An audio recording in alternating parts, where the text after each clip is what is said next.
혹시 요즘 들어 연인과의 관계가 예전 같지 않다고 그런 생각해 보신 적 없으세요? 오늘은 바로 이 권태기에 대한 이야기를 좀 해볼 건데요. 근데 그냥 사랑이 식었네 마네 하는 그런 뻔한 얘기가 아니고요.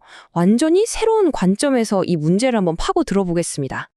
자, 한번 보시죠. 예전엔 말이죠. 7년차 위기다 해서 몇 년은 가야 오는 거라고 생각했잖아요. 근데 요즘은 어떻습니까? 3년.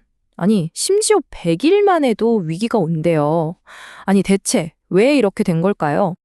글쎄요. 가장 먼저 떠오르는 대답은 그거겠죠. 아, 처음 그 설렘이 다 사라졌나 보다. 맞아요. 우리 대부분 그렇게 생각하죠. 그런데요. 오늘 우리가 살펴볼 내용에 따르면 그게 진짜 이유가 아닐 수도 있다는 겁니다. 만약에 우리가 문제의 원인 자체를 완전히 잘못 짚고 있었다면 어떻게 될까요? 오늘 분석에서 가장 먼저 짚고 넘어가는 게 바로 이겁니다. 우리가 관계 초반에 느끼는 그 감정, 그걸 우린 사랑이라고 부르잖아요. 근데 사실 그건 사랑이 아니라 그냥 좋아함이라는 거예요. 이게 사실은 전혀 다른 두 개의 감정을 우리가 처음부터 막 섞어서 쓰고 있었다는 거죠. 자, 이 둘의 차이가 정말 결정적인데요. 좋아함은 뭐냐면 네가 날 즐겁게 해주니까, 네가 있어서 내가 좋으니까 이런 식으로 초점이 완전히 나한테 맞춰져 있는 감정이에요. 근데 진짜 사랑은요. 나는 네가 더 성장할 수 있도록 돕고 싶어.처럼 초점이 상대방을 향해 있다는 거죠. 방향 자체가 완전히 다른 겁니다. 바로 이겁니다. 그러니까 권태기가 오는 건 사랑이 식어서가 아니고요. 나의 즐거움에 기반했던 그 좋아함만으로는 더 이상 관계를 끌고 갈 수가 없게 된 바로 그 순간에 시작된다는 거예요. 어쩌면 우리는 관계의 첫 단추부터 잘못 끼우고 있었던 걸지도 모릅니다. 자, 그러면 사랑이 식은 게 아니라면 이 좋아함이라는 감정이 힘을 잃는 것 말고 도대체 진짜 원인은 뭘까요? 권태기를 만드는 진짜 범인은 따로 있다는 건데 한번 보시죠. 놀랍게도요, 진짜 원인은 감정이 아니에요. 바로 소통의 단절입니다. 근데 여기서 말하는 소통이라는 게 그냥 오늘 뭐 했어? 이런 대화가 줄었다는 뜻이 아니에요. 그보다 훨씬 깊은 차원이죠. 서로의 마음속, 그 가려운 곳을 더 이상 긁어주지 못하게 되는 바로 그 순간. 그때부터 권태기가 시작된다는 겁니다. 그래서 여기서 아주 중요한 개념이 하나 등장하는데 바로 실력이라는 겁니다. 여기서 말하는 실력은요, 학벌이 좋거나 돈이 많거나 이런 게 절대 아니고요. 파트너가 진짜 뭘 원하는지 그 속마음을 깊이 이해하고 또 내 생각이나 감정을 상대방이 오해 없이 알아들을 수 있게끔 표현하는 능력, 바로 이 관계의 지능을 말하는 거예요. 이 비유를 보면 이해가 확 되실 거예요. 동물들, 예를 들어 원숭이들은 서로 털을 골라주면서 물리적인 케어를 해주잖아요. 근데 인간은 그것만으로는 안 된다는 거죠. 우리에겐 그 이상의 것, 그러니까 정신적으로 가려운 곳을 긁어주는 그런 영적인 보살핌이 필요하다는 겁니다.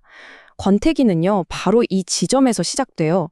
이 인간적인 지지를 서로에게 더 이상 해주지 못할 때 말이죠. 근데 여기서 중요한 건 이게 누가 나쁜 마음을 먹어서가 아니라는 거예요. 서로 사랑하는 마음은 있는데도 상대방이 정말로 필요로 하는 그 정신적인 지지를 해줄 실력이 부족한 거죠. 해주고 싶은데 어떻게 해야 할지 모르겠어. 이런 답답함, 무력감, 이런 것들이 쌓이고 쌓여서 결국 둘 사이에 깊은 골을 만드는 겁니다. 자, 그럼 이 근본적인 문제, 실력의 차이를 어떻게 해결해야 권태기를 피할 수 있을까요? 여기서 아주 흥미로운 해법이 제시됩니다. 가장 간단한 방법은 뭘까요? 그냥 나랑 실력이 똑같은 사람, 끼리끼리 만나는 거죠. 물론 그러면 편하겠죠. 갈등도 별로 없을 거고요. 하지만 여기엔 아주 치명적인 단점이 있어요. 둘 다 딱 그 자리에 머물러 버린다는 겁니다. 함께 성장할 기회가 사라지는 거죠. 그래서 진짜 성장하는 관계를 원한다면 이것보다 훨씬 더 역동적인 접근법이 필요합니다. 바로 30-70 법칙이라는 건데요. 바로 이 30%라는 숫자가 핵심입니다. 이게 뭐냐면 나보다 관계에 대한 지혜나 실력 면에서 딱 30% 정도? 그러니까 너무 멀지도 가깝지도 않게 딱 한두 걸음 정도 앞서 있는 파트너를 만나는 게 이상적이라는 거예요.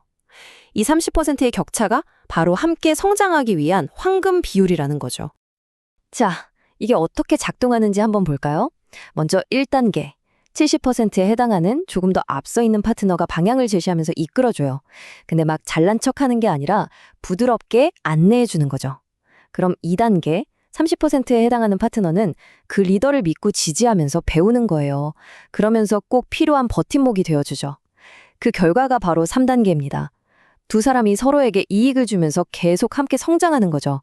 권태기의 진짜 원인인 정체가 끼어들 틈이 아예 없어지는 완벽한 선순환이 만들어지는 겁니다. 이 비유를 생각해 보시면 돼요. 대학 교수가 초등학생을 가르치려고 하면 서로 답답하기만 하겠죠. 격차가 너무 크면 소통 자체가 안 되니까요. 바로 그래서 서로를 이해하고 이끌어줄 수 있는 그 최적의 지점, 그 스위트 스폿이 바로 30%의 격차라는 겁니다. 아, 그래서 우리가 흔히 오래된 커플은 서로 닮아간다고 하는구나 하고 무릎을 탁 치게 되죠. 이게 뭐 얼굴이 똑같아진다는 뜻이 아니라 감당할 수 있는 이 실력 차이를 발판 삼아서 함께 성장하면서 같은 방향을 보게 된다는 의미였던 겁니다.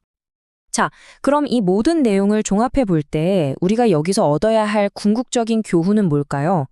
만약 지금 이 순간 관계 때문에 힘들어하고 계시다면 대체 어떻게 해야 할까요? 많은 분들이 권태기는 그냥 버티는 거라고 생각해요. 시간이 약이다, 이 또한 지나가리라. 하지만 오늘 분석에 따르면요, 그건 최악의 선택입니다. 왜냐하면 근본 원인인 실력 차이는 그대로 놔둔 채 그냥 문제로부터 눈을 돌리는 것밖에 안 되니까요. 바로 여기서 생각의 완전한 전환이 필요합니다. 권태기를 끝내는 방법은 상대방을 탓하거나 관계 자체를 어떻게 해보려는 게 아니에요. 모든 화살의 방향을 바꿔서 오롯이 나 자신에게 돌려야 합니다. 내가 먼저 내 실력을 키워서 상대방에게 꼭 필요한 사람이 되는 것, 그것만이 유일한 해법이라는 거죠. 그러니까 이제 파트너나 상황 탓은 그만하고 오로지 내 실력을 키우는 데 집중하는 겁니다. 내 파트너가 정신적으로 정말로 원하는 게 뭘까? 그걸 이해하려고 노력하고 또 그걸 채워줄 수 있는 방법을 배우는 거죠. 이렇게 스스로의 내적 질량을 높이면 권태기는 저절로 사라질 뿐만 아니라 당신은 상대방에게 그 누구로도 대체할 수 없는 그런 존재가 되는 겁니다. 자, 마지막으로 이 질문을 스스로에게 한번 던져보셨으면 좋겠습니다. 당신은 지금 당신의 관계를 그저 견디고 있으니까? 아니면 그 관계에 없어서는 안 될 필수적인 존재가 되기 위해 노력하고 있습니까?